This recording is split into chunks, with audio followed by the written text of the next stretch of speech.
이제 예수님께서 이방 지역에서의 사역을 마치시고 이제 돌아오셨다가 다시 또 예수님께서 사역을 계속해서 하십니다.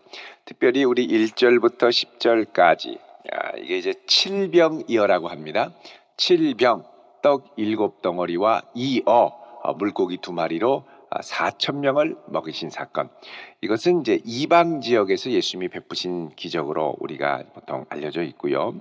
그 다음에 이제 이 기적 후에 바리새인들이 와서 예수님을 힐난하자 예수님이 다시 배를 타고 건너편으로 가시는데 그때 제자들이 떡 없다라는 얘기를 하고 그리고 예수님이 벳세다에 오셔서 맹인을 안수하여 치유하시는 이것이 이제 오늘 본문의 긴 이야기입니다.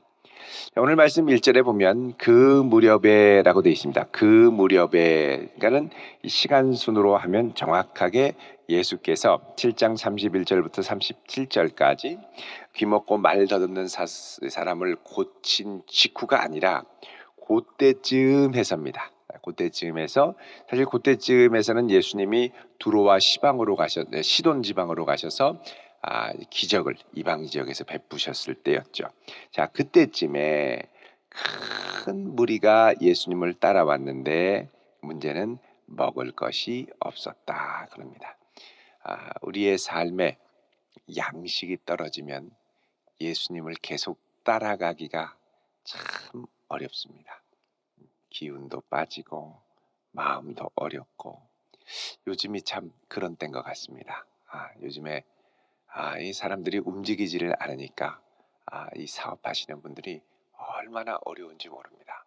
기업 매출이 급감하고 참 어려운데 이럴 때 정말 예수님을 따라가기조차 힘들 때 그때 예수님은 제자들을 불러서 말씀합니다. 내가 무리를 불쌍히 여기노라. 불쌍히 여긴다는 건 이들의 아픔과 이들의 곤고함을 예수님이 깊이 공감하시고 마음으로 안타까워하며 힘들어하신다는 겁니다. 내가 이들을 불쌍히 여기노라. 여러분 우리가 어디 있든지 간에 때로는 힘들고 신음할 때 예수님이 아직 우리에게 본격적인 그분의 영광을 드러내는 기적을 베푸시지 않았다 하더라도 우리가 꼭 확신하고 붙들어야 될 것이 뭐냐? 바로 우리를 불쌍히 여기시는 주님의 시선입니다. 예수님께서 우리를 긍휼히 여기고 바라보시는 거죠. 자, 예수님이 이 불쌍히 여기는 마음으로 뭐라 그러시냐면 그들이 나와 함께 있은지 사흘이 지났으나 먹을 것이 없도다. 자, 예수님 붙어 있었고 예수님과 함께하고 예수님 은혜를 구하고 바짝 붙어 있었는데 쫄쫄쫄 굶네요. 이러다가 죽을지도 몰라요. 움직일 힘도 없어요. 그때 예수님은 우리를 긍휼히 여기실 뿐만 아니라 어떻게 하느냐? 이들을 위해서 내가 어떻게 해야겠다 얘기하시죠. 3절에는 뭐라 그럽니까? 만일 내가 그들을 굶긴 채로 집으로 보내면 길에서 기진하리라. 길에서 이 기운이 떨어져서 쓰러질 것이다. 예수님 말씀하십니다. 우리가 예수님을 따라갈 때 정말 기진하면 따라갈 힘조차 없으면 정말 믿음 생활을 계속하는 것이 어렵죠. 주님께서 이런 우리를 불쌍히 여기시고 바라보실 뿐만 아니라 우리를 긍휼히 여기시는 줄 믿으시기 바랍니다. 주님이 우리를 긍휼히 여겨주세요. 그 긍휼히 그러니까 주님을 바라보고 주님 나 이러다가 쓰러져 죽어야 하고 끝까지 주님을 붙들면 주님이 그런 우리를 보시고 가만히 있는 게 아니라 안타깝게 여기시고 그 다음에 이제 무엇인가 일을 시작하신다는 거죠. 근데 참 신기하게 역사하십니다. 이러다가 나 정말 죽을 것 같은데 참 그때 하나님께서 사람을 붙이시고 까마귀를 보내시고 그렇다고 진짜 까마귀가 오는 게 아니고 정말 유용한 도움들을 사람을 통해서 보내시고 붙들어 주시고 용기를 주시고 이런 놀라운 기적을 경험할 때가 많죠. 자, 예수님이 이 얘기를 합니다. 3절에 보면 그 중에는 멀리서 온 사람들도 있느니라. 자, 이거 보면 예수님이 무리를 그냥 한 무리로만 보는 게 아니라 각자의 형편을 아신다는 걸 알 수 있죠. 가까이 있는 사람이야 바로 돌아가면 되지만 멀리 있는 사람이야 멀리서 오면 어떻습니까? 돌아갈 때 기진해서 쓰러진다는 거예요. 멀리서. 그래서 예수님이 물어보십니다. 야, 내가 이 사람들 절대 그냥 보낼 수 없다. 그러자 제자들이 얘기하죠. 주님, 광야 어디서 떡을 얻어 이 사람들로 배부르게 할 수 있겠습니까? 그러니까 제자들이 생각할 때는 이거 불가능합니다. 조금 무리 되더라도 사람들 그냥 보내시죠. 이 얘기죠. 그래서 예수님은 물어보십니다. 5절에 너희에게 떡 몇 개나 있느냐? 이르되 7 이로소이다. 그럽니다. 자, 예수님께서는 가능성이 없는 걸로 보시는 게 아니라 너희들이 갖고 있는 것을 통해서 놀라운 기적을 이루겠다라고 말씀하시죠. 그래서 너희에게 몇 개가 있느냐? 그 무리를 통틀어서 찾아봤더니 떡이 7개, 물고기가 2마리, 많지 않은 겁니다. 근데 그 와중에도 누군가가 이걸 갖고 예수님을 드리려고 해서 왔든지 자기가 먹으려고 가져왔든지 간에 하여간 있더라는 거예요. 제자들의 부정적인 대답. 주님, 이거는 불가능합니다. 와, 예수님이 불가능하다는 결론을 내리기 전에 너희들에게 지금 있는 게 뭐냐라는 거죠. 예수님의 관점과 우리의 관점은 많이 다릅니다. 우리는 전체를 보고 아유, 이 대세가 이러면 안 된다 하고 쉽게 단념하려고 하는데 예수님은 그 와중에 너희가 갖고 있는 것, 그걸 주님께 드림으로 주님께서 역사하실 일들을 기대하시죠. 그래서 7개가 있습니다. 그러니까 예수님이 됐다. 그만하면 충분하다는 거예요. 다 우리를 땅에 앉게 하십니다. 그리고 6절에 이 7떡 덩어리를 가지고 하늘을 우러러보시고 축사하시고 그 다음에 어떻게 해요? 제자들에게 떼어주시고 주어서 나눠주게 하십니다. 제자들이 무리한테 나누어주는 거죠. 여러분, 이 7개라는 게 상징적인 의미도 있습니다. 오병이여 그럴 때 오병이라는 말은 떡 5개죠. 이게 상징적인 의미로 하면 구약의 모세 오경, 마태복음에는 예수님의 설교가 5군데가 등장하죠. 산상설교, 천국설교, 제자설교, 또 제자 파송설교, 또 종말설교 이렇게 해서 5개가 나오는데 5개의 기둥이 모세 오경을 대체하는 예수님의 새로운 토라로 말씀으로 주어진다는 걸 상징하고 그 마태복음에는 이 토라만이 아니라 하늘에서 떡을 내려주시는 분으로 그래서 오병이어로 등장합니다. 근데 여기서는 이방인들을 향한 이 7이라는 건 3 더하기 4입니다. 4는 동서남북 이 땅의 4방향을 말하죠. 3은 하나님 천상을 향한 완전수가 3입니다. 그래서 하나님과 땅이 만나는 천지합수라고 그러죠. 천지합수 7입니다. 하늘과 땅이 만나는 이 7개의 상징적인 의미를 말하면 온 열방을 품는 이방인들을 이야기하는 겁니다. 그래서 70이라는 말은 온 열방을 얘기하죠. 창세기 이제 10장에 보면 11장에 이 바벨탑 사건이 나옵니다. 거기에 보면 온 사방으로 흩어진 나라 민족들을 세보면 70개 민족이 나오죠. 열방을 의미합니다. 여기서도 7이죠. 천지합수.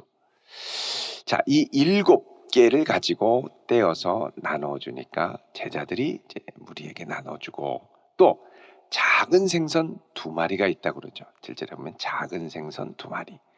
자, 작은 생선이 있는데 이 작은 생선도 많은 게 아닙니다. 이거를 떼어서 나눠줬습니다. 근데 어떻게 줬냐면 축복하고 명하셨죠. 6절에 축사하시고 주셨죠. 그러니까 우리 인생의 관건은 내게 있는 게 중요한 게 아니고 내게 있는 게 어떻게 주님의 손에 들려서 축사되느냐에 달려 있습니다. 내 재능, 내 시간, 내가 하는 일, 내가 주님께서 보내신 그 삶의 자리, 일터 여기를 주님이 복 주셔야 됩니다. 그래서 우리가 기도해야 됩니다. 주님, 나 참 부족하고 물고기 2마리밖에 안 되고 조그마한 생선같이 느껴지지 않더라도 주님 이곳에 주님의 손길이 함께 하시고 하늘의 복을 부어주십시오. 제가 5병이여 7병이어의 기적을 나누는 자가 되게 해주십시오. 여러분 그렇게 기도할 수 있길 바랍니다. 그때 주님께서 우리를 떼셔서 주님의 손으로 다른 이들에게 이게 건네질 때 큰 복으로 연결이 되는 것이죠. 자, 그래서 이렇게 나눠줬더니 8절에 배불리 먹고 남은 조각 7광주리를 거두었다 그럽니다. 자, 이럴 것 같으면 우리는 질문하죠. 어떻게 이렇게 됐대? 어떻게 해서 그렇게 됐대? 이 떡을 뭐 뗐더니 또 나온 거야. 이게 떼니까는 뒤에 또 하나가 생긴 거야. 뭐 이런 생각을 하거든요. 근데 성경은 어떻게 됐는지는 잘 설명이 안 됩니다. 사실 이게 우리 인생과 같습니다. 내가 하나님의 손에 쓰임 받으면 하여간 좌충우돌하면서 이게 안 되는 것 같은데 되거든요. 기적이 막 나타나거든요. 능력이 나타나거든요. 그 주변에서 물어봅니다. 어떻게 그렇게 했어? 모릅니다. 몰라요. 이 대답하죠. 모르는데 하여간 열심히 순종해서 주님께 쓰임 받고 손에 들림 받아서 달려갔다 보니까 그렇게 된 거예요. 여러분 이런 은혜가 우리 모두에게 있기를 바랍니다. 우리 인생의 관건은 내가 얼마나 준비돼서 잘하느냐가 관건이 아니고 내 인생이 어떻게 하나님의 손에 들림받아 쓰임받느냐. 우리 자녀를 어떻게 잘 기르느냐의 관건은 우리 자녀가 얼마나 잘 준비해서 나중에 얼마나 잘 세상에서 잘 하느냐가 아니라 얼마나 하나님 앞에 잘 쓰임받느냐. 어떻게 잘 들어서 쓰임받느냐. 먹고 사는 걱정이 아니라 어떻게 하면 내가 내 이 젊음의 때 하나님께 멋지게 들려서 쓰임받을까. 이 고민으로 가면 이 모든 것을 그에게 더하시죠. 근데 어떻게 먹고 살까를 고민하면 이 모든 것을 하나님이 더하시려고 하는데 이것 제쳐놓고 자기 힘으로만 살아가게 됩니다. 사실 자기 힘으로 사는 것과 은혜로 사는 것은 큰 차이가 있죠. 이거는 경험해 본 사람만이 합니다. 그래서 우리 평생에 은혜의 손에 쓰임 받으며 사는 소원, 이게 우리 한평생의 소원이 될 수 있기를 바랍니다. 자, 예수님께서 이렇게 해서 모든 사람에게 나눠주시고 그 다음에 달마누다 지방으로 가셨죠. 자, 갔는데 11절에 바리새인들이 예수를 힐난하면서 얘기를 합니다. 왜 힐난했을까요? 바로 그 이전에 이방 지역에서 일으켰던 칠병이어의 기적. 어떻게 이방인들에게 그렇게 기적을 베풀고 이방인들을 먹이다니, 그 들어온 인간들을. 자, 그러면서 너 정말 하나님으로부터 왔다면 하늘로부터 오는 표적을 좀 달라 이렇게 얘기를 하죠. 그러니까 요런 지금 이 구하는 표적을 구하는 것, 이게 성경에 맞느냐 틀리느냐, 좀 더 정확하게 얘기하면 장로들의 전통과 유전에 맞는 표적이냐 아니냐, 정결법을 위반하는 거냐 안식일법을 위반하는 거냐 아닌 표적이냐, 이걸 갖고 지금 따지는 거니까 지금 이 바리새인들은 이미 마가복음 3장 6절에 얘기를 하죠. 그들이 그때로부터 예수를 죽이려고 논의하더라. 그러니까 죽이려는 마음으로 지금 구하는 거죠. 그러니까 내가 예수님께 표적을 구할 때 그 의도가 벌써부터 다르다는 거예요. 자, 이 세대가 표적을 구하느냐 그러면서 예수님이 뭐라 그러냐면 나는 이 세대에 표적을 주지 않겠다 이러고 가십니다. 다른 곳에서는 요나의 표적 외에는 보여줄 표적이 없다 그러죠. 요나의 표적이 무엇입니까? 십자가 지고 죽으시는 표적. 그거 외에는 여러분 주님을 100% 신뢰하며 끝까지 나아가는 사람은 놀라운 기적과 은혜를 맛보며 살지만 늘 의심하면서 예수님한테 이렇게 시험하려고 구하는 사람은 별로 경험해보지 못합니다. 그러니까 이왕 우리가 예수님을 신뢰하고 따를 거면 정말 깊이 신뢰하고 따라가야 되겠죠. 자, 그러자 예수님이 얘기를 합니다. 14절에 이 제자들이 이제 예수님 따라서 건너편으로 가는데 아이고 떡이 하나밖에 없네. 그러자 예수님이 야, 바리새인의 누룩과 헤롯의 누룩을 주의해라. 자, 누룩이라는 건 떡을 부풀게 하는 거죠. 다른 말로 하면 불신앙과 불신앙에 기반한 교훈을 말합니다. 그러자 제자들이 아유 우리는 떡이 없는데요. 그러자 예수님이 야, 그게 아니지 않느냐. 아직까지 너희들이 깨닫지 못하느냐 하고 책망을 하시죠. 자, 이걸 보면 지금 제자들은 무지한 상태에서 왔다 갔다 하는데 그 앞에 칠병이어를 경험한 이방인들은 정말 가난한 마음. 우리 이방 지역에서 예수님 보셨던 게 뭡니까? 가난한 마음이죠. 수로보니게 여인, 나는 개입니다. 그러나 개들도 부스러기를 먹지 않습니까? 은혜만이면 됩니다. 이 마음을 가진 사람과 어떻게든 예수님을 죽이려고 막 표적을 구하는 그 아주 교만한 마음. 은혜는 어디로 흐르느냐? 낮은 곳에 흐른다는 거죠. 높은 곳으로 가는 게 아니라 낮은 곳부터 흘러가면서 사람을 녹인다는 겁니다. 그래서 제자들은 지금 이 격차를 보지 못하고 이게 눈이 밝지 못하죠. 근데 이 예수님께서는 이 제자들을 두 단계로 눈을 밝혀주십니다. 먼저는 뭐냐? 이 이적을 통해서. 예수님이 이렇게 가난한 자들에게도 은혜를 주시는구나. 기적을 통해서 보여주세요. 두 번째는 뭘 통해서 보여주시느냐? 십자가와 부활을 통해 보여주십니다. 그래서 우리의 신앙은 이 두 단계가 항상 같이 가는 거죠. 먼저는 하나님의 놀라운 은혜와 능력. 그러니까 믿음 생활 처음 시작한 지 얼마 안 되는 분들은 막 기도하면 놀랍게 응답이 많이 됩니다. 우와, 기도하니까 다 되네? 막 이런 믿음이 있어요. 하나님 살아계시다. 조금 더 가면 그 다음엔 어떻게 되느냐? 십자가 지고 나를 부인하는 걸 배우게 됩니다. 자꾸 주변에서 예수 믿는다는 것 때문에 자기를 부인하게 하고 마음 어렵게 하고 막 옛날 같으면 혈기 같으면 막 치고받고 부딪힐 텐데 나를 죽이고 겸손하게 주님께 의지하고. 자, 이 두 단계를 통해 뭘 만나느냐? 참된 하나님의 아들 예수 그리스도를 만나는 것이죠. 그래서 이 단계를 보여주는 아주 상징적인 기적이 22절부터 나오는 벳세다에 있는 맹인을 치유하는 겁니다. 자, 맹인한 사람이 와서 고쳐주세요 라고 부탁을 하니까 예수님이 23절에 맹인의 손을 붙잡고 마을 밖으로 나가셔서 눈에 침을 뱉고 안수하시고 얘기를 합니다. 그리고서는 얘기합니다. 뭐가 보이느냐? 그러자 사람들이 보입니다. 나무 같은 것들이 걸어가는 걸 봅니다. 그러니까 시력이 100%다 회복된 게 아니죠. 이걸 보고 예수님이 다시 안수하시니까 이제 초점이 맞는 겁니다. 예수님을 또렷이 보니까 초점이 맞는 걸 보고 네가 이제 제대로 보는구나 하고 완전히 치유해 주셨죠. 그러니까 두 단계의 치유로 보여주신 겁니다.